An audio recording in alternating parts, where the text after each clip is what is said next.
We started this podcast because after 10 years in practice, I found myself suddenly kind of enjoying vetting, which surprised me after a decade of emotions around work that fluctuated between moments of enthusiasm, sometimes tolerance, and sometimes outright resentment. So I wanted to figure out why. What had changed? I've since figured out that there were many factors that had contributed to that increased enjoyment of vet life. But one of the reasons was that where I was in my career at that stage, I felt appropriately rewarded. I was running a successful business that allowed me a lot more financial freedom, which included the flexibility to work less and do some of the other things that I loved. I felt confident in what I was doing and in what I was charging. I felt valued. And when I say valued, I mean that in the we appreciate you and what you do way, as well as in the dollars and cents, or pesos, or rands, or pounds, or euros kind of a way. But many of us struggle with those dollars and cents, especially when it comes to attaching them to the saving animals thing that we do for a living. There seems to be this mindset of we don't really care about the money, but we should. Here's why. When Olivia, our guest for this episode, says that in her coaching work, she hears one story over and over and over. I'm overworked, I'm poor, and I'm lonely. In this conversation, we address that poor part, including the mindsets that keeps us stuck in this place. Conveniently, addressing that part also directly affects the overworked bit and maybe even the loneliness part, which we touch on as well in this conversation. Quick note, this episode is not just for practice owners. I don't know about you, but as a currently employed vet, valuing what I do is still something that I haven't completely mastered. So who's Olivia? Dr. Olivia James is an equine dentistry specialist, a former practice owner, and the founder and director of the educational platforms, the Veterinary Dental Company and the Equine Practice Company, and mentor and teacher through the business masterminds and coaching groups that she hosts for equine practice owners. Also, one of her greatest achievements was being guest number 19 on the Vet Vault. If you missed that one, go and have a listen to our conversation about balancing family and career. As you can tell, Olivia has a lot to teach, but in this conversation, we narrow it down to valuing ourselves and our work in terms of money. Basically, how to avoid overworked, poor, and lonely. Well, time is money, so let's get to it with Dr. Olivia James.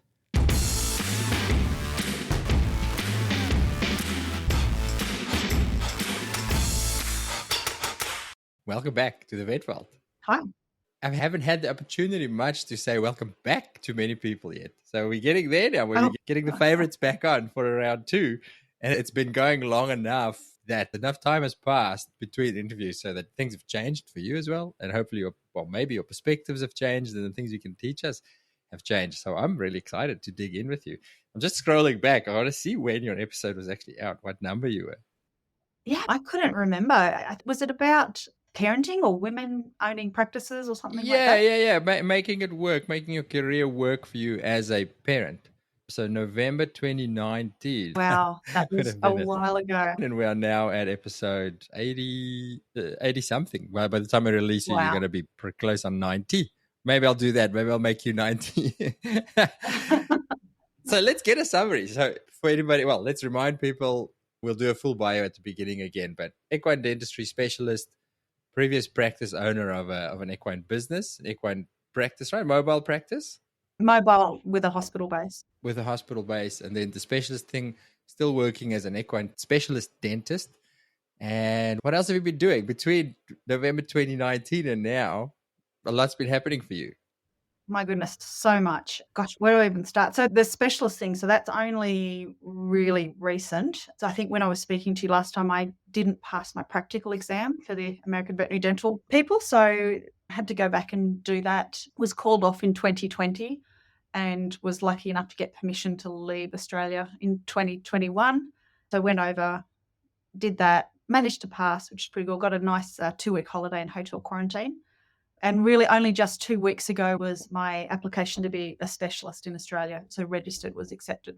Oh, so you've actually only been a registered official equine dentistry specialist for 2 weeks? Less than 2 weeks, yeah. Wow. Good timing. I actually didn't realize that. It's taken a while. I started in 2014, so it's taken a while. Oh, wow. What else? So we've grown a lot. We have 4 people, 4 part-timers in the business now. Our programs have definitely expanded. So we started off with the online education in equine dentistry, and actually, thanks to COVID, that went absolutely gangbusters. We had planned a online launch in the second week of March 2020, not, of course, not knowing, not having the ability to know that COVID was going to hit. So that went really well. And the flow on effect for that is I got asked to do some business coaching for some of the vets who are going through the program.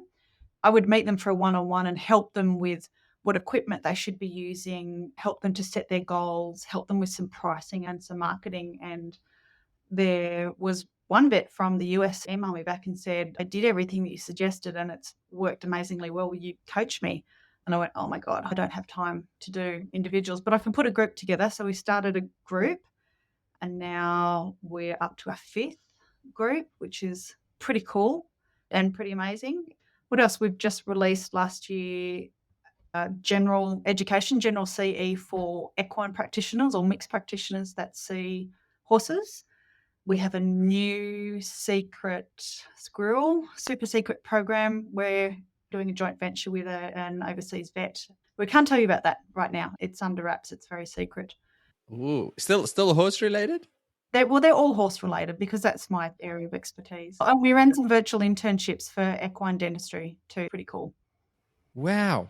So the journey went, had a practice, decided to specialize, got really good at one thing, at horse teeth, went, okay, I like fixing horse teeth, but let me help other people get better at fixing horse teeth.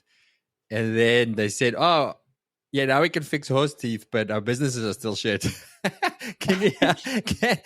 And you went, well, I know a few things about business. Let me give you some sideline advice on how to actually make a living from fixing horse teeth and horses, and started coaching that. And they went, oh, this is the important stuff.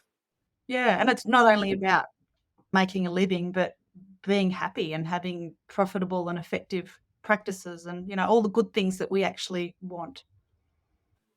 I had to think about this week, right? I'm creating a community for the vet world listeners and subscribers and the clinical stuff, like an online community, and trying to create the words for the landing page and what it's about and, you know, the why we're doing it. And there's so many words that we try and bandy about what we're aiming for with our careers, with our lives as vets. And I always get stuck. We've called this the non-clinical vet world, the vet world thrive, or I like flourish is another word. I was trying to think of a good word. And in the end, I just went, I just want to be happy. I want to be a veterinarian, do work that I like, and beyond that, and be good at it. I want to be good at it because to me personally, that contributes to happiness. But overall, the word, and it's such a slippery term that people actually don't like saying happiness because it means so many different things for different people. But I just want to be fucking happy as a vet. I like the word flourish. That's a great one. Yeah. I feel like I'm kind of stealing it from one of our previous guests. Her business is called Flourish. That's okay. That was just So flourish. How to be a flourishing vet is what you're teaching. So I think sometimes the temptation is when you're talking about happiness, people will often go, oh, it's just going to be a happy joy, and everybody's going to stand around clapping and chanting, which is not the case. Yeah, I know. I think that's why we don't use the word happy, because it's such a broad term. But certainly to me, that's not it. Happiness means purpose, means doing something worthwhile. Fulfillment. Want to get up in the morning and go, yes, I'm excited for my day, and not, oh, another day. Can't wait to get home and just have a beer. That's not happiness. That's survival. So in the intervening years, since 2019 and now, you've obviously learned a hell of a lot of skills and marketing skills and teaching skills and business skills. Have you changed your mind about anything majorly? Is Olivia's way of thinking 2023 different to Olivia 2019? I don't know if I've necessarily changed my mind on something, but I'm an equine vet. My masterminds are for equine vets. And over the last couple of years, I've interviewed so many people. They all come in with the same story. It can be a different face there and a different sounding voice, but they're all coming with the same story.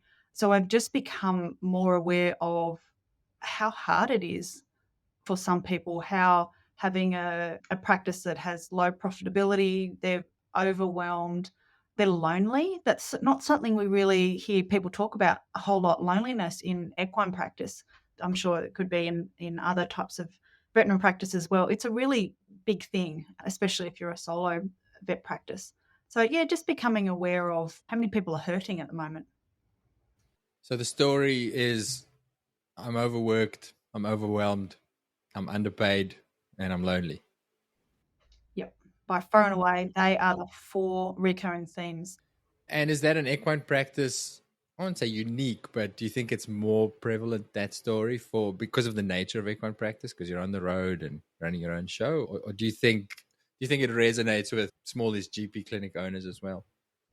Look, I think not so much for smallies because I guess my niche is the small solo and micro equine practices, so the part-timers, and they by nature they tend to be a lot smaller with staff, so that it might be a solo vet or a solo vet with maybe one nurse or one tech and maybe a part-time office manager. It's not a big group, and sometimes it's just them by themselves, and that can be really hard to just go throughout your day and talk only to clients and not have that kind of community around you. Yeah. So we wanted to, this topic for this conversation is going to be focusing on the I'm underpaid part of it. But I have to ask, in that equation of that story, the I'm lonely story, how do you fix that? How do you address it? How do you start? What's your advice for people doing this thing? I see people every day, but I'm really lonely doing what I'm doing. Well, I guess that's one of the problems that the mastermind solves for them is it brings together a community of people who are in the same boat. And I think community is what a lot of people are missing these days. It's just too easy to get up and go to work every day and do your job and come home and sit on the couch and have a beer, like you said. But where's their tribe? Where is their community? Where are the people that they lean on and can go to for support and advice? And I think a lot of people, especially since COVID, where we were very isolated and we had to stay at home and we couldn't go to work and we were kind of removed from our own community. I think that's really badly affected a lot of people. So if it's not something that I do, for example, in the masterminds, then I really encourage people to go out and find their community. So it doesn't have to be a veterinary community. You could join a crochet club. You could, go and learn how to do lawn bowls. It doesn't matter what it is. But people need people at the end of the day. Even introverts need people. And we forget that. And I know this, but life gets busy and you've got other priorities. I listened to a very interesting discussion the other day. I'll put a link in the show notes. I can't remember, but it comes back to the word happiness. A happiness scientist, researcher, consistently the studies show that, and this is as you get older especially, the thing that is going to contribute mostly to happiness / well-being, whatever, as you get on in life is going to be your primary relationships. So your significant other, husband, wife, partner, whatever, and friends, good friends, close friends. And interestingly, not your kids, because that's where I make a mistake. And I think a lot of people, you focus so much on kids. That's the bulk of your life is circles around kids. But what the guy says is, yeah, your kids are going to be with you until they're 17, 18, 20, maybe, and then they're gone. They love you, but you're not the center of their world anymore. And then you're going to go, oh, shit, I'm really lonely. My best buddies have left the home and they don't give a shit about me. They don't not give a shit, but they've got their own lives. And then the discussion focused on, obviously, relationships, focusing on your primary relationship if you have one, but then friendships and going, as an adult, friendship is work. You have to commit the time and the effort to creating relationships with other adults with shared interest and things like that. And I like the way that the guy talked about it. He says it's not easy anymore as an adult. As a kid, you're in school and you hang out with other kids and friendships just happen. It's an easy skill for a kid to make new friends. You lose that skill as an adult. You have to schedule almost and say, yeah, I need to hang out with a friend once a week, pick somebody, and it might be a bit awkward initially because I'm not used to just hanging out with other adults anymore. Mm-hmm. Yeah, you have to pay attention to it. You can't just sit back and expect everybody to come to you. Yeah. Getting very, very sidetracked from money, but I think it's important. But let's get back into we business. Get sidetracked. I know, it's the joy of the podcast. I'm allowed to. So let's get back to business and charging. We want to talk specifically about charging correctly, charging confidently. How did you get good at it? Like, did you it's not something you guys weren't taught at uni how to run a successful business, how to price your services. So was it a slow process, or did you have a point in your career where you or running your business where you went, geez, I need to change because it's not ticking the boxes for me? It was actually kind of both. I remember plenty of times sitting there going, okay, who's going to draw the short straw? Am I going to pay my staff? Am I going to pay my suppliers? Or am I going to pay myself? And I can only do 2 out of 3. And consistently, I would lose out. And I'm not the smartest person. I didn't learn the first time round, but when that started happening again and again, I'm like, okay, this is a problem. We're really only just scraping by, and I'm not satisfied with that. I mentioned last time I joined the Tony Robbins Platinum program, and the area of expertise that that kind of organization has is in personal development and relationship and business. And one of the pivotal moments for me came when I was in a business workshop, I guess, or seminar in Sydney, and sitting amongst all the platinum partners, because it's pretty expensive to join. And I had to definitely scrape, beg, borrow, and steal to make the monthly payments. I couldn't afford to pay for it outright. And there was all these people sitting in the room.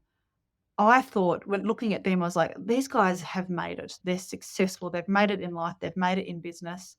And there was so many different types of businesses there. There was, TV stations, cafe owners. One of the guys owns a tire shop in the US. So, very, very different.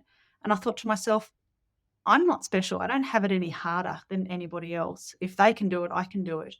And what I got from that program was, first of all, the confidence to do it, because learning without confidence is nothing. You can know how to do something, but unless you actually implement it and follow through, then it's just, it's like the shelf help. Just because you buy the book doesn't mean that you're going to understand and actually implement what you're learning. If I implemented everything I read, I'd be a superhuman.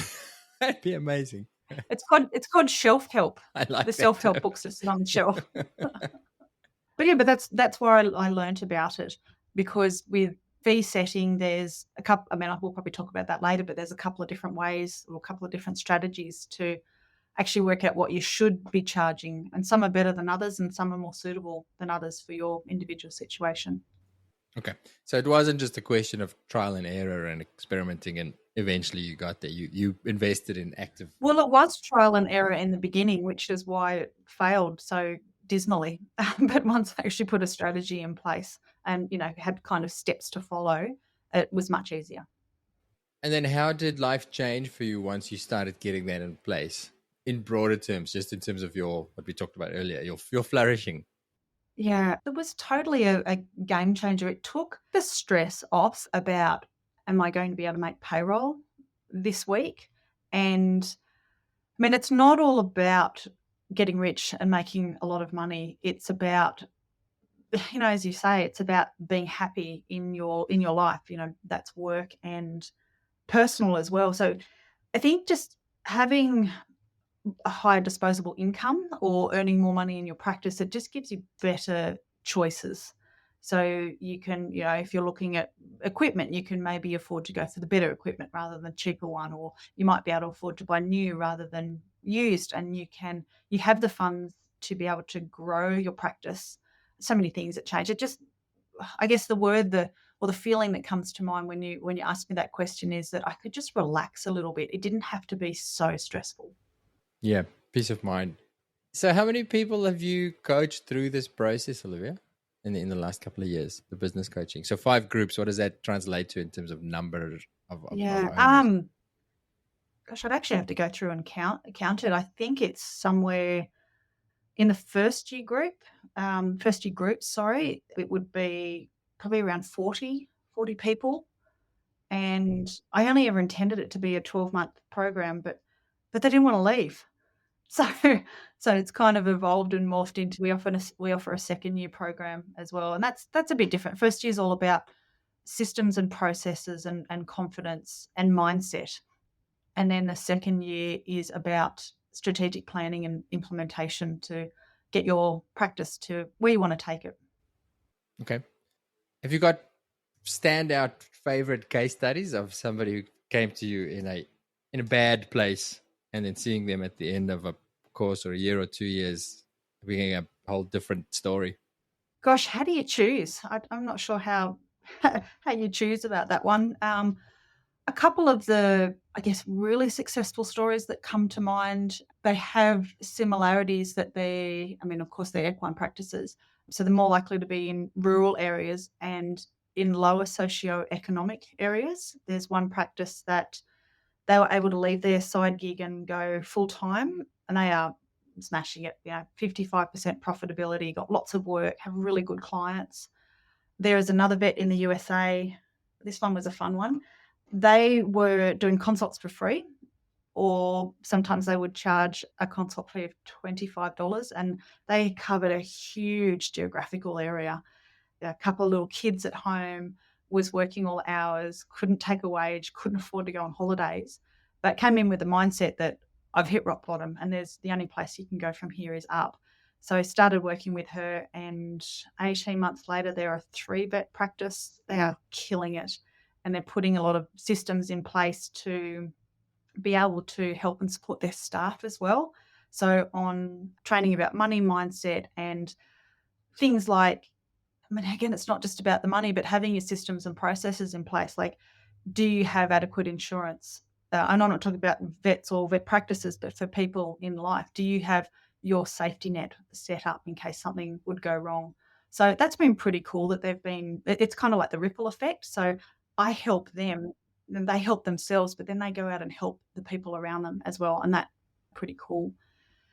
But it's not always about the people that are getting really profitable. Some people come in to say, I want to downsize my practice and I want to be low on my stress and have a better work-life balance. And, they're very successful. They're not as exciting stories, I guess, as the other ones, but they are very successful in their own right. And that's the important thing, because not everybody wants the same thing. They all want something different, even though there might be similarities. So it's about working towards what they want and having a plan in place and getting some milestones and some markers and things like that, just so they can keep making progress.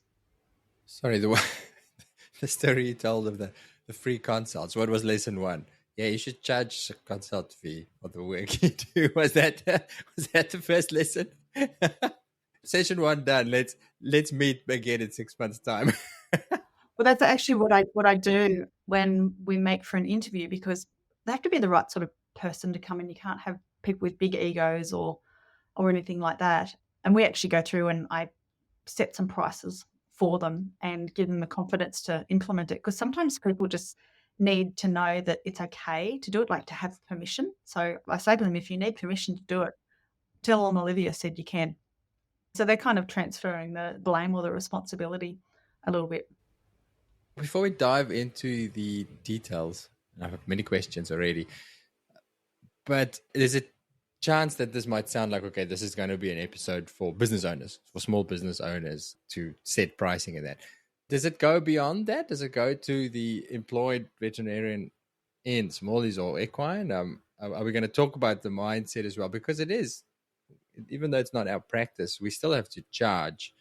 And like, I don't own a vet business at the moment, but I still have to think about pricing. And I think for a lot of employed vets, they will look at the prices that they are billing out to clients and go, oh, I'm uncomfortable with that. Or there's still an emotion attached with pricing, even if it's not your practice. So is this going to be worth listening to?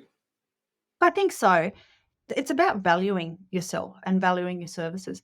If you have a think about how many years it took you to complete the vet degree, all the years of experience, how many hundreds of thousands of dollars of education is in your head right now? So if you actually had to put a dollar figure on it, that amount is freaking huge.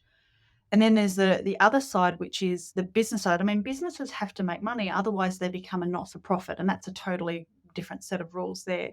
But they have to be able to turn a profit so they can afford to pay for everything. The owner can be rewarded for the risk and effort of setting up a practice. And I think sometimes the temptation is for associates is to think that there's this magic bank account that automatically just refills the day before payroll is due, and the money just magically appears in there, and that's how they get paid. I don't think they ever take the time, and it's not their fault, they just haven't been exposed to it, but take the time to think, okay, well, where does that money actually come from, and how much does it cost to run a vet practice? So if any owners are out there that want to help their staff understand how expensive it is to run the vet practice, you can do an exercise called, I think it's called 100 pennies, or there's different variations depending on where you are in the world, where you can sit down with 100 5-cent pieces, here in Australia, 5-cent piece. And so when there's 100 of them, each coin represents 1% of your revenue.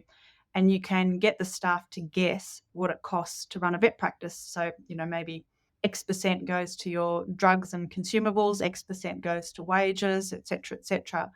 And then once they've completed that and they kind of do it in a group exercise, that can be a little bit of fun. You actually tell them the statistics in a percentage of your practice, and you just watch the light bulb go off in their brains. You're like, many people have no idea the costs involved in running a business. Can we get the clients to play this game with us as well when they have a whinge about What their a bill? good idea. That would be an interesting one, wouldn't it? When the client says, this is an outrage, all you care about the money, you say, come through to our staff room. We have a game that we should play together. And an interesting statistic, the average profitability of an equine practice is somewhere between 5 and 10%, up to 15% for an ambulatory practice, which I think is awful. That's an awful percentage. So put that in perspective to other businesses. Like I know nothing about business other than vet business. What's a healthy profit margin for a standard business? I think it's so variable, and depending if you are a service-based business or a goods-based business. But I guess what I compare it to is, say, for example, the stock market. For a lot of practice owners, they're better off putting their money in the stock market rather than buying a vet practice. Yeah, because often they're just renting a job, right? And it's not a job that you can leave, because even if you do leave, you're still going to have ongoing costs. And if you're not bringing in any income, how are you going to pay for that? So it's a complete hamster wheel, and it can be really difficult to get out of that. Well, hang on. So let's unpack that. So I'm a youngster, pretend. I want to start a practice because I want to make money. I want some independence and have a successful practice. I'm gonna go and borrow $1 million to start a practice, buy a practice, get equipment or whatever. And you're saying if I am at a profit margin of sub 10% or whatever, I'm better off actually just borrowing $1 million and investing it in the stock market and not killing myself working every day and dealing. I mean, there'll be finance people far smarter than me that can run the figures for you. That's not something that's within my ability, but that's the general gist of it. So we're renting a job. Wow, it's heartbreaking, isn't it? It's a good way of looking at it. It's a good kick up the ass to say, well, maybe I should care a little bit more about my profit margin as a business. Well, for employed vets listening to this as well, I've got a great story. I know a magnificent recent grad vet who works in a small practice and was there for a couple of months and then started saying to the owners, I don't think we charge enough. I have friends who work in other clinics, our prices, and she could see stress levels are high and the bosses works all the time and went through with them and said, I think we should charge this for this. I should charge this for this. I think it's totally... And they did, and everybody's happier. They can employ more staff, the whole clinic. So it's not just up to the practice owners to do this. It's you're allowed as an employee to start having a say in this, because it's in the end, it's for your own good. If you one day want to ask for a pay raise, it's in your own interest that the business is a successful business. Yep. If you want more support staff, if you want some practice building excursions, there's a local vet practice I know of that takes everybody to the beach or goes sailing. I mean, that would be pretty cool, but the money's got to come from somewhere. There's no magic bank account. Yeah. All right. So let's start with the stumbling blocks. What are the most common things you see in your clients? What are their mental blocks against charging decently? What are their fears around charging? Yeah, it is. It's really fear-based. So the biggest problems that I see is that veterinarians are fearful that our clients will judge us for being greedy and they will no longer like us. So I think I mentioned this in the first podcast, but the two biggest fears of human beings as a whole is that they're not enough. And if they're not enough, they won't be loved. So that goes right to the heart of it. People will judge me. People won't like me. I'm not going to be enough and I won't be loved. So it's a very complex mechanism. That's absolutely right. Because again, we're a caring profession. We made a promise that we'll take care of animals, and that's what we want to do. And if there's a financial stumbling block, if our pricing is too high, then we won't be able to do what we do. They fear that their clients will leave them. And if they're already a practice that's maybe not doing very well and they lose clients, that's a very stressful situation or even thought. So people will tend to try and maintain the status quo because at least in the position where they are, they have a reasonable amount of certainty. But if they go and be brave and go and change some things, it could go well, but it could go really badly. So I think in general, it's easier to stay where you are than to change. And then does that fear get reinforced every time that you do have a complaint? Because I feel like regardless of what you charge, you're going to get some clients have a whinge about it. Oh, that's preposterous. I can't believe you guys, 100%. can't believe you guys charge that much. That's exploitative. Don't you care about animals? Yeah, we've heard it all. Yeah. I mean, I've got to admit, I haven't mastered that fear. I can't help but take it personally. And I think it's because I care so much about the patient and about the client, and I want them to be healthy and happy. But what we have to remember is that it's not about us. So when clients are saying, oh, wow, that's really expensive, or I can't believe it costs that much, it's nothing to do with you. It's nothing to do with the prices. It's more about them vocalizing their internal thoughts, going, that's expensive for me, for my situation. And maybe I'm a bit fearful. So this is from a client's perspective. I'm a bit fearful about how I can afford that. And maybe they're a bit disappointed in themselves because they might not have the funds for it. And we do have a bit of a culture. I mean, definitely I see it in my kids where it's not my fault. It's not my fault. So they tend to just vocalize and blame somebody else for the problems that the client might have. And you just happen to be an easy target because you're standing there. Yeah, I must admit, I do struggle with that. And it happens so infrequently, actually, if you think about it.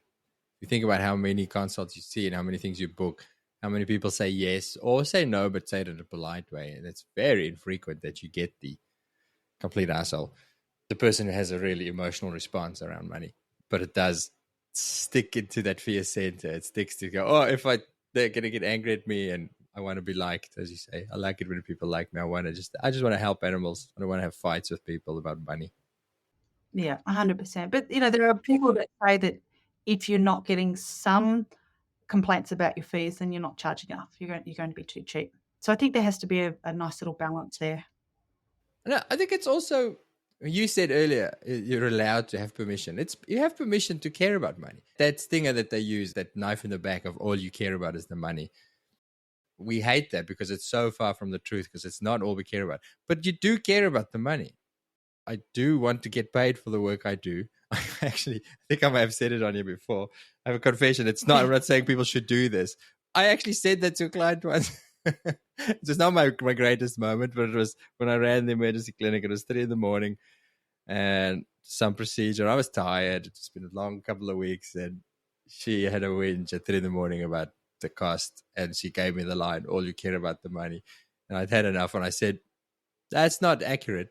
I said, I do care about getting an animal better, but it's 3 a.m. So at 3 a.m, I do care about the money, yes.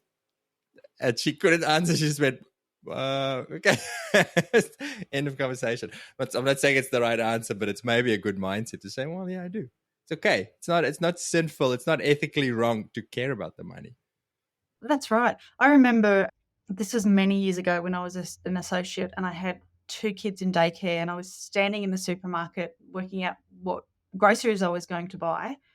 And I remember standing in the meat section going, I'm working full time as a veterinarian. I'm paying for 2 kids in daycare, and I had to work out if I was having sausages or mince that week because I couldn't afford the steak. And I went, something's got to change. This is not okay. I'm working my guts out here. So I had to figure out how to be, smarter rather than work harder. I think the other fear that I've experienced and seen in practice owners, it's what will my clients say about what we charge? There's also a little bit of what are my staff going to say? because staff will react. They're used to X and they are often the ones on the front lines copying the abuse. How do you address it with the practice owner? How do you introduce, because there is the temptation for staff we talked about earlier, that if they lack the understanding of the business, to go, oh, prices are going up, the boss is getting rich. Yeah, I think it's ridiculous what we charge. That's a two-part answer. So the first part is, do you have the right people on the bus? So do you have the right sort of people in your environment? Because mindset can be difficult to change, and everybody comes into life with their own stories about money, about relationships, about work ethic, all that sort of stuff. And then second of all, I really think that that's falls squarely on the shoulders of the business owner or the practice manager. It's actually their job to educate the staff about all this, how much it costs to run the practice, why the fees are what they are. And so doing something simple like that 100 penny exercise is a really great place to start. The other fear is, what's the guy down the road charging? So I'm an equine vet, I've got a practice, and there's the other one who works in the same area, and I know their consults are that. How can I possibly price myself higher for the same service? It comes back to losing clients then. How do you address that one? Because surely did you get that from your clients, your coach clients? Not so much. And I think that comes with confidence as well, because at the end of the day, knowing that the average vet practice has a profitability of 5 to 10 or up to 15%, if you do what everybody else is doing, you're going to get the same results as everybody else. And that's just a lifetime of misery to me. So once you have the mindset about having some confidence and charging what you're worth, you tend to not care about what other people are charging. Yeah, that's great.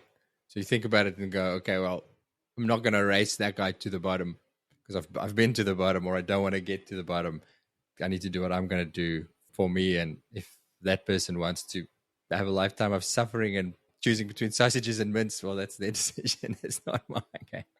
Yeah, that's right. I mean, and there's 3 different ways you can set your fees or strategies for fee setting, and probably the worst one is the bloke down the road method, which is where this is particular if you're talking about starting up a clinic, you get the price list for a memory of, so don't take the price list, let me start with that, but a memory of what the services would charge, and you make that your charge. Some people might go a little bit lower because they think it'll attract more work, and while it initially will, you'll also get the shit-kicking D-class clients, or go a little bit higher to make that a little bit better.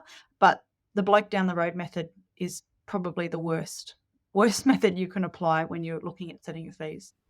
Okay, so what are the better methods? You see, there's 3. So that's number 1, bloke down the road, bad plan. What are the better plans? The other 2. So the first one is value-based pricing, and then the second one is a cost-based pricing. So the term I use for value-based pricing is what the market will bear. So the figure when you're looking at your individual services, and I tend to focus on services rather than products, but it's going to be kind of a guesstimate. It's less scientific, but that's based on the veterinarian's experience, skill, and confidence. To some degree, it will depend on what the competition are charging. So even though I said I don't care what anybody else charges, you still have to be within the ballpark unless you are like a Sue Dyson doing a lameness exam compared to the new graduate who has been out of vet school for a week. And then a very small consideration is the socioeconomic and geographical location. It's really not as important as many people think. So it's about, if you are very highly skilled in one area, you can charge more for that compared to someone who's not skilled in that area. The second one is the cost-based pricing, and this is a lot more scientific. It's a very calculated approach. It involves sitting down and working out how much it actually costs you to provide that service. So it can be time-based. So if a procedure is going to take you an hour, what does it cost for you to keep the doors open for that hour, and what are the consumables and energy that your procedure is actually taking? So this involves everything from wages to cost of your vehicle, cost of rent, staffing costs, which is more than just wages. It's super, payroll tax if you're a bigger company, benefits, your rates, your insurances, an allowance for wear and tear. So there is a lot to unpack. In my experience, bigger businesses, and if you're a small animal practice, you're more likely to do a cost-based pricing.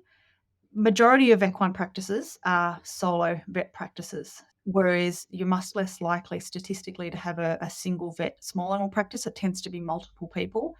They're more likely to pay attention to the business side of it compared to a single equine practice where they just want to go out and get the work done.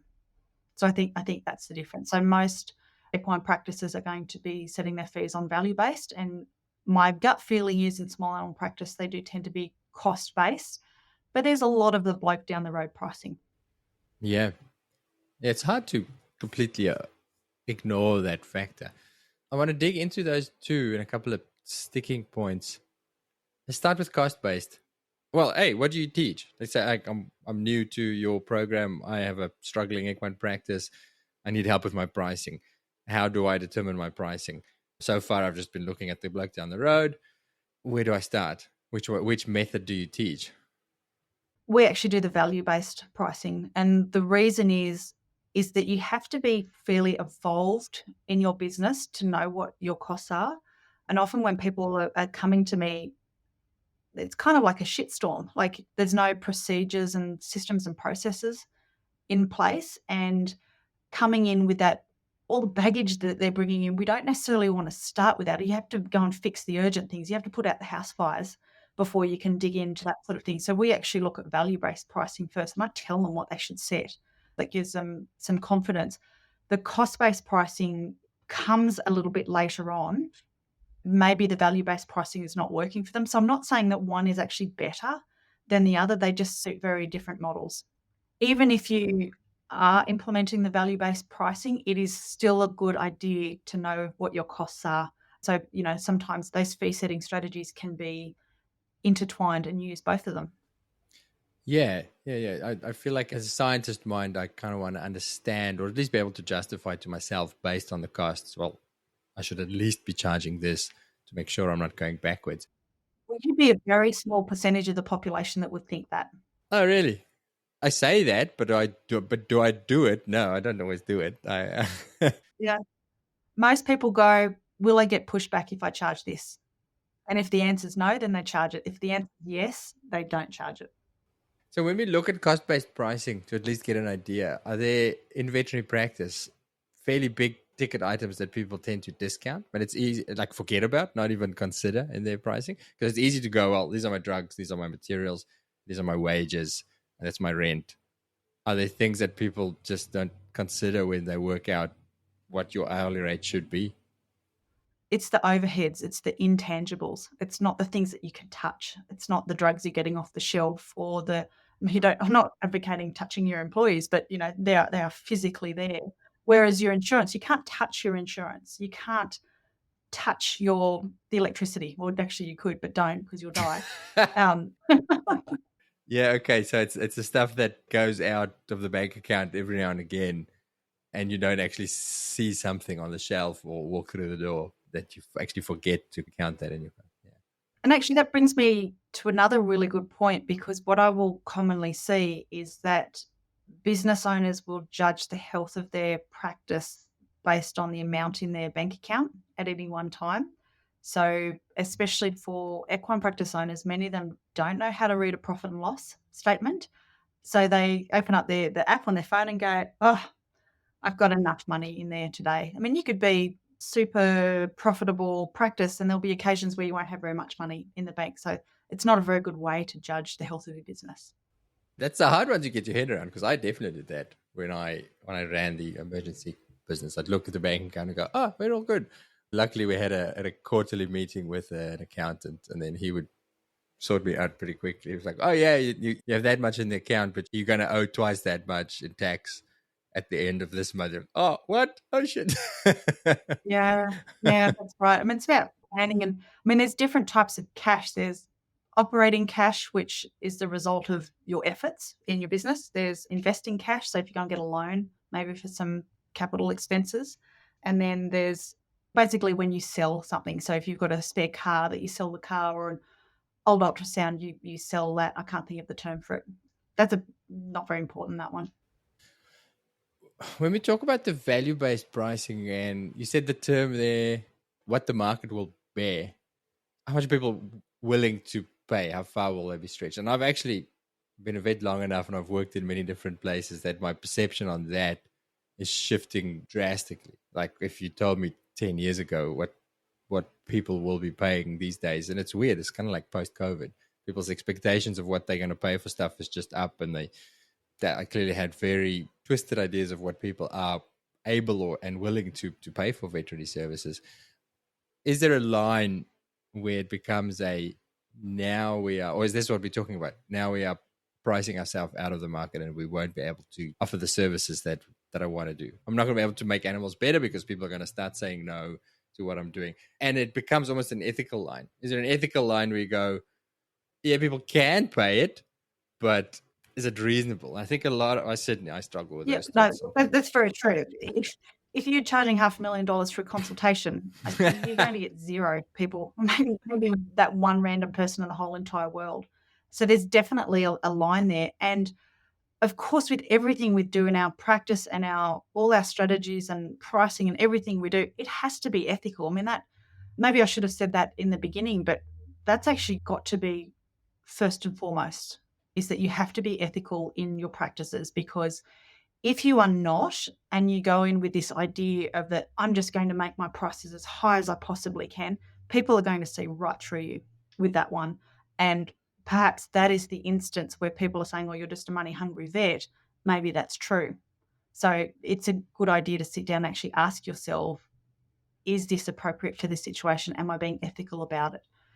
In saying that, one of the really common questions I get asked is that if we put these too high, then the people who can least afford it will suffer and their animals will suffer.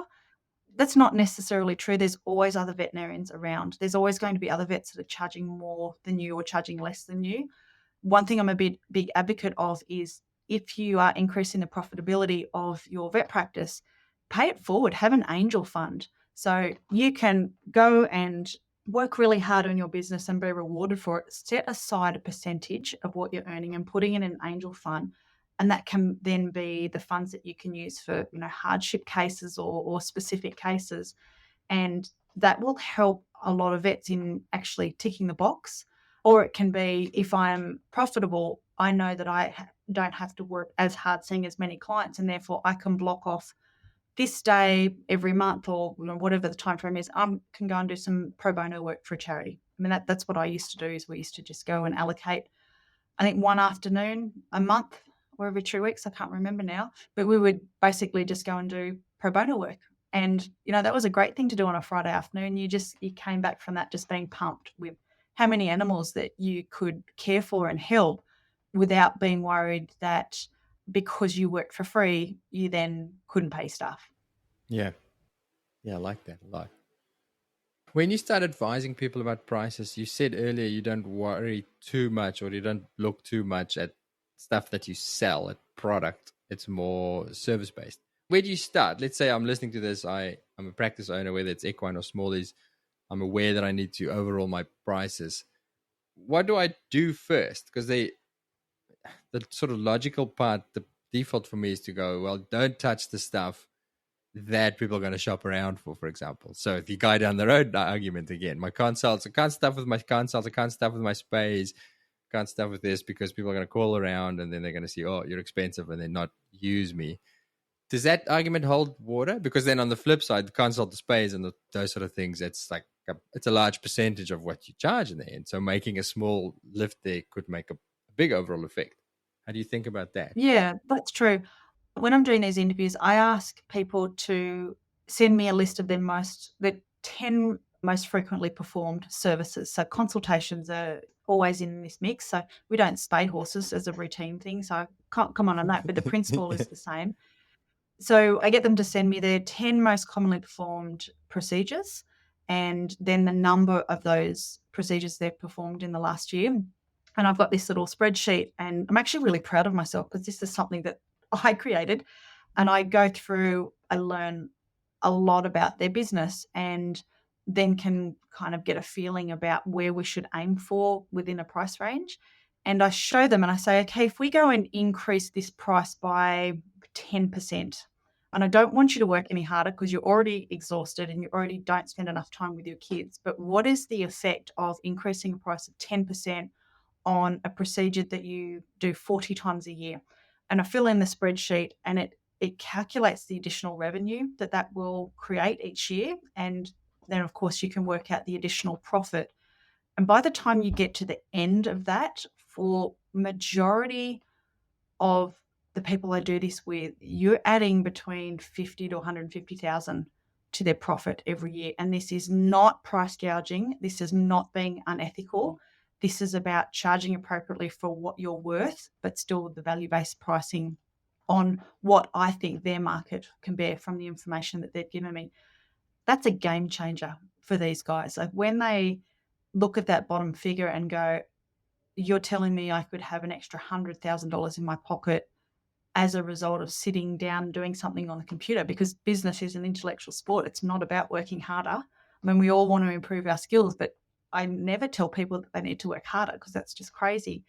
And you kind of see them sit there and go, wow, maybe I can send my kids to that private school. Maybe we can take my parents on holidays. You kind of see them ticking over in their mind about what it means for their family and their life. And that's pretty special. And I think once you anchor fee setting and the mindset around that, if you can anchor that to something that it is benefit for them for what they really want, it just becomes a situation where they can't lose because they've got a driving force. They know their why about what they want to improve their practice, and it becomes a lot easier to implement. And they do it once and they get some confidence.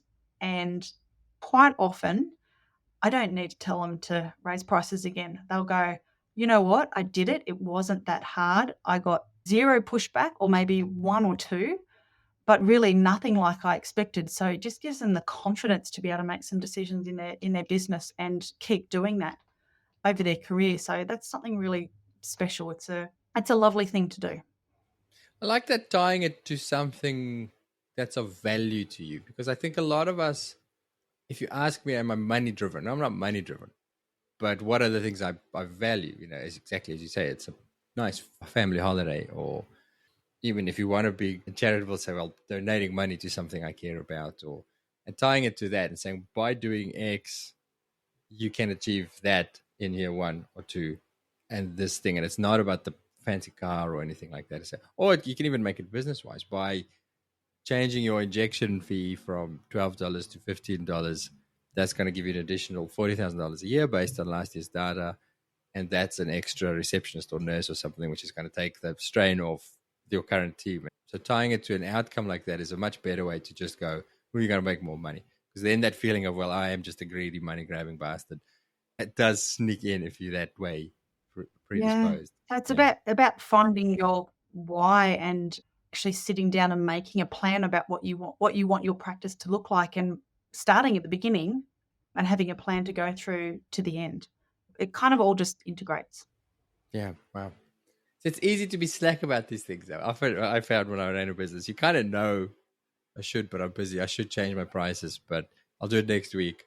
But first, I've got to just do all this work or something like that. And actually, but there's so many things that we're told we should do. We should get 8 hours sleep. We should drink how many glasses of water. We should exercise. We should look at our prices. We should do personal development. We should eat all the rainbows. I mean, there's just so many things that we're supposed to be doing.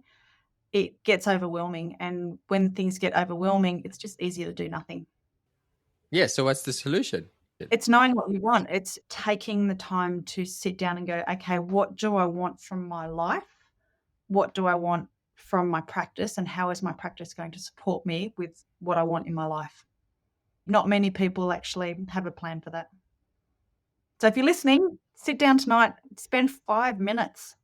What do you want? What do you want from your practice? What do you want from your life? Most people won't do it.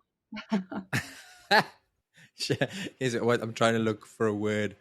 Shelf improvement for podcasting. There's got to be something like that for a podcast that you listen to that you go, oh, that's cool, and then I never do anything about it. Yeah. And I think it's because it gets overwhelming. There's so many things that we're supposed to be doing.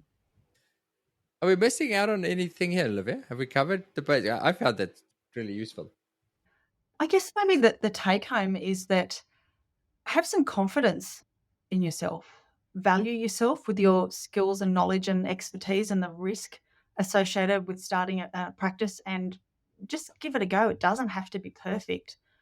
particularly with fee setting. If I have vets who are really nervous about this, again, if they need it, and I ask them if they need it, I say, I give you permission to drop your prices right back down. If it doesn't work, drop them right back down. I've had 0 people do that. Right. So nobody's gone, oh shit, that was a disaster. Prices are coming down again. So it's a little bit of courage and a little bit of confidence. One of the things I used to do in my equine practice is that, I mean, we all have shit days, right? It's either super hot or super cold or a cranky client or a patient that died or whatever it is. If I'd had a particularly shitty day, I would go home and I would just be like, go in and change 3 prices. And that made me feel a little bit better. You know, maybe that's just my psychology. But, you know, maybe it's like you got kicked during a rectal exam. I would go home and I'm saying, I am worth so much more than that. I'm just changing the prices. And when you bring that energy and the mindset into it, it's just so much easier to do. I really like that. When you have those, I'm going to swear, I'm trying to swear less on the podcast, but those fuck this shit moments, just to go, I'm just going to charge more. God. Righto. Should we wrap up with getting a little bit more personal again? What have you listened to on podcasts in the last couple of months or so that stood out for you that you want to share? I'm not really a podcast listener, although I listen to yours. So can I give a plug for the Vet Vault one? Yes. I love those ones. They're very interesting. But I tend to be more a book reader, and you're going to laugh at this one. So we've just come back from this big trip overseas. A lot of it was work, but it was also some family holiday as well. And we had this little Airbnb in a converted monastery near Loch Ness in Scotland. It was a very cool place. And they had a James Herriot book on the shelf, and that's what I've been reading lately. James Herriot. Really? So, you know, going back.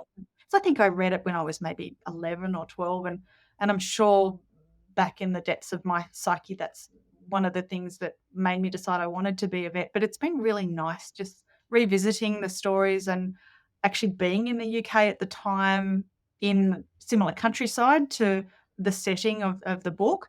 It's just been really nice. So have you got insights into the books or seeing it in a different way now to what you would have had as the pre-vet young Olivia reading this book? Because I haven't. I read them as a kid as well, but I've never actually revisited them as a veterinarian. All the things that we're fearful of as adult veterinarians in this year are the same things that they were fearful of way back then. They were facing the same struggles with the elements and the weather and the business and staff and cranky clients and, you know, all of that sort of thing. There's a story in there where they went out to see a sick cow and the owner spent the whole time telling them that their boss would do a better job than they would, or the previous vet would do a better job, or they would get their neighbours over to chime in about what was wrong with the cow. And I'm like, you know, that still happens today. Nothing's changed in that respect. Yeah, we're quick to complain about how bad things are these days, but it's actually in many ways a lot better. I think there's never been a better time to be a vet right now. Like honestly, the tide has definitely changed. There's a big shift. The wages are rising. We are no longer competing for clients. We're competing for staff as well. And I think in general, vets are much better now, especially in the last, I think maybe 18 months, is that because they've had to pay higher wages, they've had to increase their prices, they're less likely to put up with shit. So they're quicker to fire clients. They're quicker to have some boundaries in place to say this is acceptable and this is not acceptable. And everything that's not acceptable, we don't want that in our life. And they put some strategies in their place to remove that from their environment. I think overall, it's only going to make people happier. Nice positive end to it. Okay. The one question, the one message to all of the veterinary new grads of the world. Can you remember what you said last time? I can't. Do you remember? I could lie and say I remembered. No, but I listened back. I went and listened back to your previous answer. So I won't tell you yet. One message to all the new grads in the world about their vet careers or lives around it. What would 2023 Olivia say? I would say find something that you love. You know, you've heard the saying, love what you do and you'll never work a day in your life. I don't know if that's necessarily 100% true, but I remember as a new grad brand new grad and my boss would go away, I would be terrified that I would have to ultrasound a tendon because I didn't know how to use the machine, that I would have to extract a tooth from a horse, not knowing that that's not even a realistic expectation. But here I am all these years later doing pretty much exclusively head and dental and oral surgeries because I just found that I loved it and it didn't become so much like work. The second thing I would say is it's your responsibility to educate yourself. There's no excuse for ignorance. So it's okay if you've never been taught that, but if it interests you, go and find someone to teach you. Go and find some education. You don't have to spend any money. You can go online and research this. You can read books. You can join masterminds. You can do programs. There's so many different ways to get education these days. So if that's what you're after, then pick up the phone, go on the website, and do something about it. It's your responsibility. Now I'm curious to know what I said last time. It's not that far different. Slightly different spin. You said do what you love. Last time you said get really good at something. You told the story about when you were a new grad and you were getting bored about doing the same sort of cases and asked the boss, "Oh, is there not something else I can do?" And your boss said, "No, it actually really helps doing the same thing over and over until you're really good at it, because that builds confidence in that thing, which then spills over into generalized confidence into other fields." That kind of ties in, yeah? Nice to know that I still agree with that. Yeah, no, you have completely changed your mind on your wisdom. Gold. Olivia, that was so good. Again, I think this will be a very valuable one for the people who do need it. Big changes that can come from it. Thank you so much again for the time, and thank you for the work you do for helping people to flourish, thrive, be happy. Very happy to answer any questions if people want to reach out, or if they've got maybe a sticky problem. If I can help them, I will. Not only I feel that if I can help, I must. Yeah. Okay. Well, where can we find you? I'll put links in the show description. But if somebody's listening, where can they find Olivia? A couple of ways. So we've got 2 websites. So the Veterinary Dental Company, if you just Google that, and the Equine Practice Company. I might send you the link for the mastermind one if this is resonating with anybody and they feel that they might like to have a chat to me to see if this could be a benefit to them and if they might be a good fit. I can send you a link for that. Yeah, we have the Facebook pages as well and all that sort of thing. So I'm not hard to find. Beautiful. Okay. Thank you so much. Before we go, can I just congratulate you and the Vet Vault organisation with how far you guys have come? I mean, that's pretty amazing. You're up to 80-something episodes and the clinical stuff as well. And then I know you just ran that retreat up in the Noosa hinterlands that I was lucky enough to attend the last day of. It's fabulous, and you're making a difference for so many people. So often we're not told, thank you, you're doing a good job. So I just wanted to say to you, thank you, and you're doing a good job. Oh, I really appreciate that. And it's high praise from somebody, from you specifically. Thank you so much, Olivia.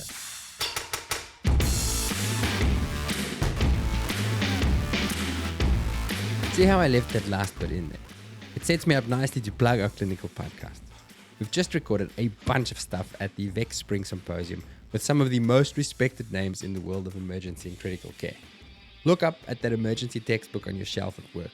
That Hopper of Silverstein and Hopper. Yep, she was there. And all of that is coming to our clinical subscribers over the next few weeks, along with 360 plus other episodes already on there, plus all of the show notes, which I have to brag about. These have become my number one reference at work, as well as most of the other people I work with. And I'm super excited to announce that we now have a new home for all of our show notes on a single website that is searchable, keyword searchable, so any keyword will take you to any of the episodes and any of the show notes that we have available. Out now. Subscribers, if you haven't seen it yet, surprise! Go and try it out for free for 2 weeks at vvn.supercast.com. Refresh your knowledge, get up to date with what the cool kids are doing in practice, get your confidence up, and get your groove back, as one subscriber puts it. We also offer practice subscriptions, so email us at info@vetvault.com for more details on that.